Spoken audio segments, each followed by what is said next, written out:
Assalamualaikum warahmatullahi wabarakatuh. Waalaikumsalam warahmatullahi wabarakatuh. Terima kasih telah mampir di channel Pasca Konflik. Dan kami kembali lagi untuk mengulas film apa dia? Drama. Oh, film drama It's okay to not be okay. part 2. Karena sebelumnya kita udah pernah di video pertama kita mengulas episode sampai episode 8 kalau nggak salah.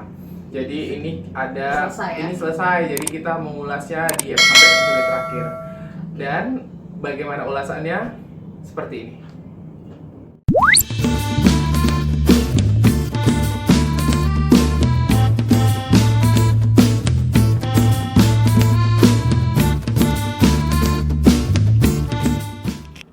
Meski tak mengalami peningkatan rating pada episode ke-9 dan 10-nya seperti drama saingannya Backstreet Rookie, namun drama It's Okay to Not Be Okay tidak begitu saja ditinggalkan oleh penggemarnya. Sempat terkecoh oleh tokoh Okran, salah satu pasien dari rumah sakit jiwa OK yang diperankan oleh Kang Jian. Pembawaannya yang anggun, lembut, namun dingin membuat penonton mengira bahwa dia adalah sosok dari Ibu Ko Mun Kyung yang sebenarnya. Di episode-episode berikutnya, drama ini mulai menampilkan adegan-adegan yang cukup menarik. Salah satunya, kisah menyedihkan dari salah satu pasien dari rumah sakit jiwa OK, yaitu Pil Ong yang diperankan oleh Kim Ki Chun. Saat itu ia diselamatkan oleh Moon Sang-tae ketika traumanya kambuh. Saat itu juga Sang-tae menunjukkan sisi dewasa dengan caranya. Selain itu, Moon Sang-tae juga mulai membuka hatinya untuk menerima Ko Mun Young di hidup adiknya Moon Kang-tae.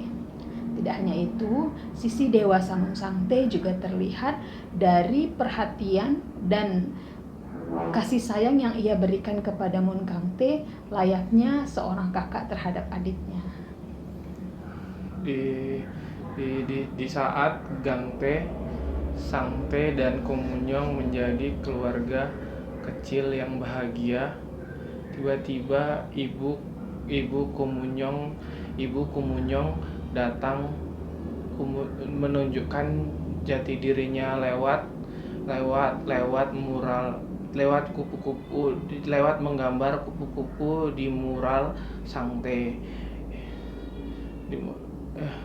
di dinding rumah sakit.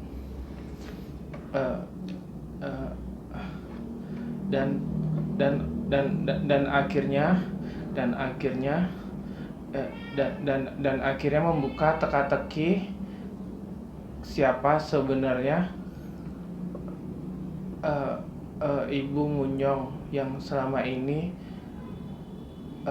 bersembunyi di balik tokoh kepala perawat Pak Heng-ja yang diperankan oleh Jang Yong Nam. Dan akhirnya dia menunjukkan jati dirinya lewat CCTV rumah sakit dan juga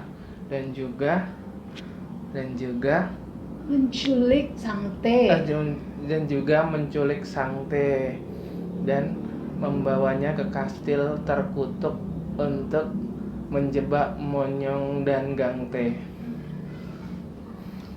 Saat akan melukai Mun Young dan Gang-tae, Sang-tae yang semula pingsan tersadar dan memukul kepala Pak Heng-jang dengan menggunakan buku yang tebal, buku tebal. Dan akhirnya Pak Heng-jang pingsan dan polisi pun datang menangkapnya. Di episode-episode terakhir, drama ini mencapai puncak rating yaitu 7,6%. Sempat membuat penonton baper, khususnya penonton-penonton Indonesia. Layaknya kisah drama lainnya, drama ini juga menampilkan akhir yang bahagia. Bahkan tokoh Namjoon yang sempat mengalami cinta bertepuk sebelah tangan terhadap Moon Kang-tae mulai membuka hatinya terhadap Lee Sang-in yang diperankan oleh Kim Joo-hoon. Mereka saling jatuh cinta hingga membuat Lee Sang-in yang kantor penerbitnya di Seoul itu mengalami kebangkrutan, memilih membuka kantor baru di Songchin agar bisa berada di sisi Namjoon. Oke, itulah tadi ulasannya dari drama It's Okay Not to Be Okay. Dan bagaimana pendapatnya Dan? Oke. Langsung aja lah dia. Langsung aja ya, Iya. kita komentarin ini ya komentarnya. Apa ya? Memang kan sempat kita ulas bahwasannya di rating 9-10 itu nggak naik, ratingnya nggak naik ya.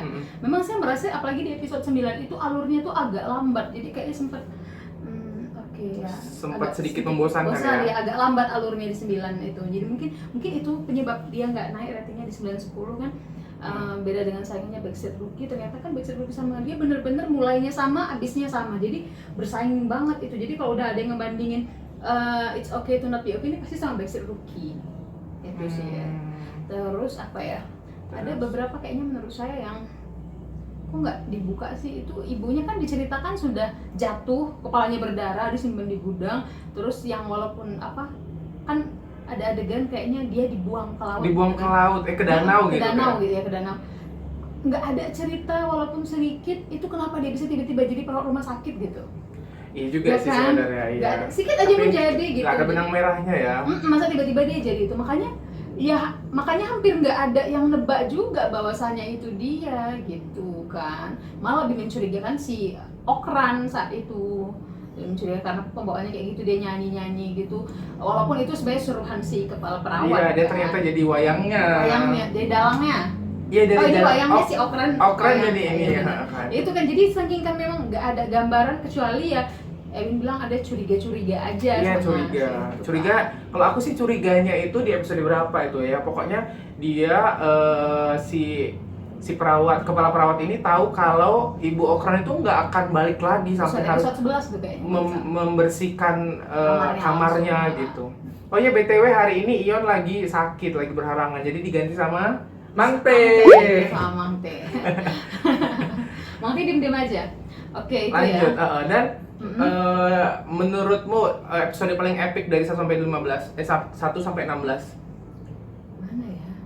Malah kayaknya saya lebih ke sebelum-sebelumnya sih. Karena yang kemarin itu udah jadinya ya udah mulai nampak, mulai bahagia, jadi kayaknya saya lebih suka episode-episode awal, kayaknya karakter Moon yang kuat kali gitu. Kok ini kan dia udah mulai lemah, udah lemah karena perubahan karakter ya kan. Perubahan karakter. Jadi kayaknya dia mulai lemah karena sudah merasakan kehangatan, kata dia, jadinya nggak sekuat kehangatan dan rasa lapar. Rasa lapar ya. Kehangatan dan rasa lapar. Sebelum ini nggak pernah rasa lapar, guys. Itu sih. Kan? Jadi kayaknya itu jadi kayak ya udah jadi biasa aja menurut saya gitu. Lebih seru tuh yang awal-awal menurut saya. Kalau aku ya, kalau aku tuh seru dengan nangis-nangis dengan epicnya itu episode 14. Dimana pokoknya sedihnya di situ dapet, terus konfliknya di situ parah gitu kan. 15 mungkin di akhir-akhir udah 15-16 udah akhir ya udah mau ending dan happy-happynya aja gitu. Di 14 itu menurut aku dimana mereka yang nangis, yang konflik, yang apa semuanya menurut aku di episode 14 gitu. Dan sepanjang episode 1 sampai episode 13 itu nguatin konflik di episode 14. Itu sih sebenarnya. Ya, untuk pemainnya lah dah. Pemainnya yang mestinya harus kayak gini gitu, atau ada karakter tokoh favorit atau apa gitu. Favorit Moon Sang-tae. Iya, bapak itu kan sering banget kan memang bapak itu main walaupun bukan peran pendukung tapi cukup mencuri perhatian. Rata-rata peran dia kan. Bukan peran-peran yang konyol aja, bahkan yang cukup serius ada gitu, banyak. Tiba-tiba dia main jadi Sang-tae yang autis itu konsisten banget. Keren. Dapet banget sampai detail-detail kecil, cara dia ngapain orang itu megang kan nggak kayak kita langsung bener. cet gitu aja gitu. Kayaknya itu detail kali loh. Saya rasa bapak bapak itu oke banget bapak itu. Oke banget, aku juga favorit. Bapak itu. Karena sebelumnya dia pernah jadi penjahat, dia pernah jadi polisi gitu dan banyak lah. Terakhir yang When Camellia Bloom dia kan jadi apa tuh? Memang takut istri itu kan suami. Iya. Tapi kan karakternya agak serius juga. Iya benar-benar pokoknya jomplang gitu dan aku sebenarnya agak awal-awal katanya kan abangnya autis gitu mau main agak khawatir dia jadi autis bisa nggak ya karena memang ini belum pernah dia lakuin sebelumnya gitu. Jadi kita belum nengok nggak tahu ya, tapi kayaknya memang iya soalnya kan agak surprise ngelihat dia dan konsistennya itu. Dan bapak itu oke banget, oke pokoknya. Total banget ya. Total bener. Karena sebenarnya ekspektasiku tuh nggak segitu, tapi ini lewat dari ekspektasi, iya, ngelewatin ekspektasi. Keren kali dia, sumpah demi konsistennya apa? Konsisten, gila dia sampai episode akhir kayak gitu. Karena kita tahu sendiri kalau dia itu apa ya sebenarnya, ya tahu dia tuh serius, nggak pernah main kayak gitu. Jadi paling konyol-konyol dikit, sebatas konyol. Ya konyol, gitu. Tapi nggak autis kayak gitu dan itu sumpah. Makin terakhir makin bagus kan, juga makin kuat karakternya. Sama yang remajanya juga bagus, Win.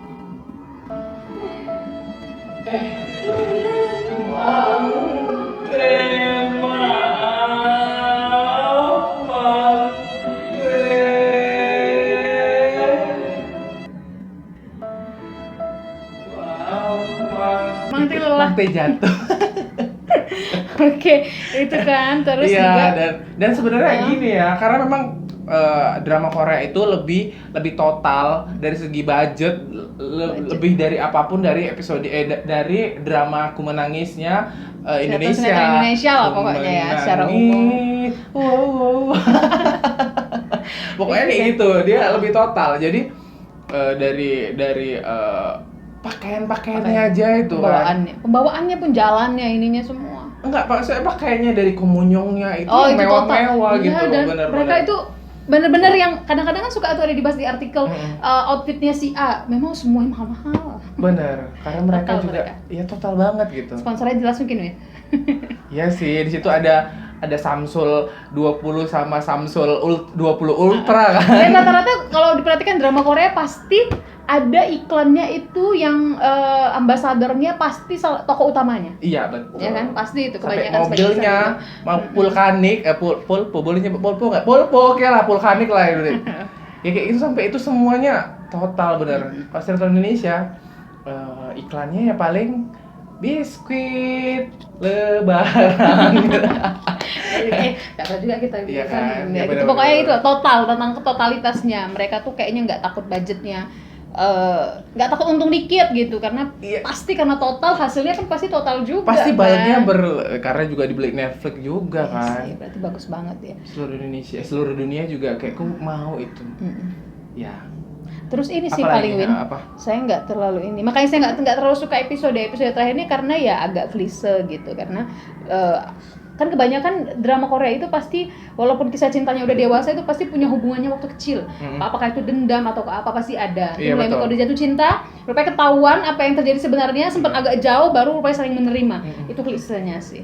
Klisenya dan Korea itu ternyata pendendam ya dari kecil. Gak tau ya itu yang tergambar ya, yang tergambar rata-rata kayaknya kesannya dendeman itu. Walaupun pada akhirnya mungkin nggak dendam lagi, cuma pasti kayaknya berusaha cari ini mau bunuh nih, rupanya jatuh cinta sama yang harusnya dia bunuh misalnya. Keseringan kan nggak tahu gitu. Kenapa memang Korea itu memang kayak gitu. Cintanya itu dari kecil sampai besar gitu, hilang gitu, awet gitu ya. Bahkan yang kalaupun nggak disebutin waktu kecil kayak mana pasti nanti ada disinggung sedikit atau diputar sedikit bahwa mereka ketemu walaupun satu di sana satu di sini, nggak yang ketemu tatap gitu, pasti ternyata ada hubungannya. Rata-rata gitu kan keseringan kan.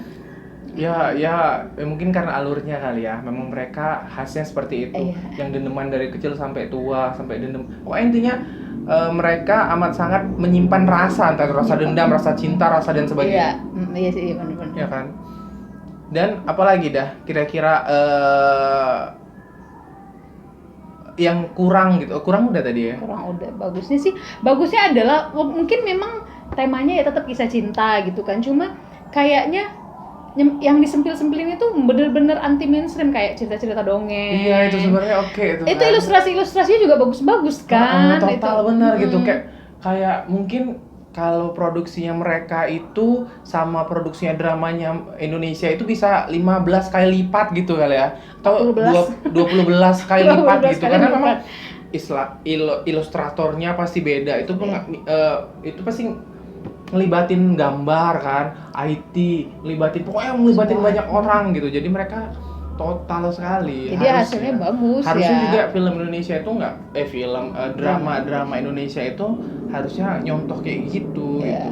Apa ya? Kebanyakan drama Indonesia kalau udah ratingnya bagus dilama-lamain sampai 1000 episode Iya, gitu. 1000. Jadi kita dan mirip-mirip pemainnya juga itu terus. Jadi Iya, kayaknya kan? kita mungkin boleh lah nyontoh bukan nyontoh sih, sebenarnya inspirasi dari drama Korea gitu kan. Ini jangan jangan terinspirasi malah buat malah jadi plagiat, malah bener-bener pure lain hal ngadaptasi sekalian gitu. Itu agak memprihatinkan kan. Iya kan? Apalagi Jauh kan nggak pembahasan kita? enggak jauh ya kan. Cuma itu saking kita senengnya sama drama Korea ini, gitu. kita pengen drama Indonesia juga bisa lebih bagus gitu kan. Minimal sebagus itu deh gitu kan. Mungkin kalau drama Korea buat drama di balik kisah SMP mungkin mereka lebih bagus daripada Indonesia kan, di balik kacamata SMP yang Di balik jendela SMP. Itulah pokoknya kisah-kisah kayak menangis. Lain lagunya Win. Semut merah. Malu-malu sama semut merah. Oke, itu sih Itulah kayaknya ya. Itu ya. Yang pasti dramanya ini sampai episode terakhir nggak mengecewakan lah ya. Oke, Senang di banget. terakhirnya lebih oke sebenarnya. Tapi tadi episode 14 aku paling Baper lah ya. Paling baper di situ. Nangis Oke, itu tadi adalah komentar-komentar menurut kita tentang drama Korea It's Okay Not to Be Okay. Iya, sampai episode terakhirnya ya. Sampai episode terakhir. Berarti ini It's Okay Not to Be Okay ulasan terakhir kita. Kita tunggu drama-drama lainnya. Apakah drama Indonesia? Apakah drama Thailand? Drama The Cina? Genius? Nanti tunggu ya. Request aja kalau memang mau kami mengulas drama Bad Genius atau drama-drama lainnya, boleh sekali. Drama Indonesia, kalau ada yang bagus nggak apa-apa. Nggak apa-apa. Ternyata kita nggak tahu, oh bagus ya, oke nanti kita ulas deh. Tapi Menangis jangan yang masih nggak tahu kapan habisnya ya, mungkin agak sulit atau ya gitu deh. Yang cuman minimal 20 episode lah, nggak sampai. Sudah pernah tayang? 20 belas gitu kan. Orang 100, 350 kejauhan kayak udah. Pokoknya kayak gitu lah guys ya. Jangan lupa subscribe, komen di bawah untuk ulasan yang pengen film yang pengen kami ulas. Itu aja deh kayaknya ya. Sampai jumpa. Mungkin episode nanti pasti kita ada Ion karena Ion Mudah-mudahan kita lengkap nanti untuk video berikutnya. Saya Erwin, Saya Farida, Mangpe. undur diri guys. Bye. Assalamualaikum warahmatullahi wabarakatuh. Waalaikumsalam warahmatullahi wabarakatuh.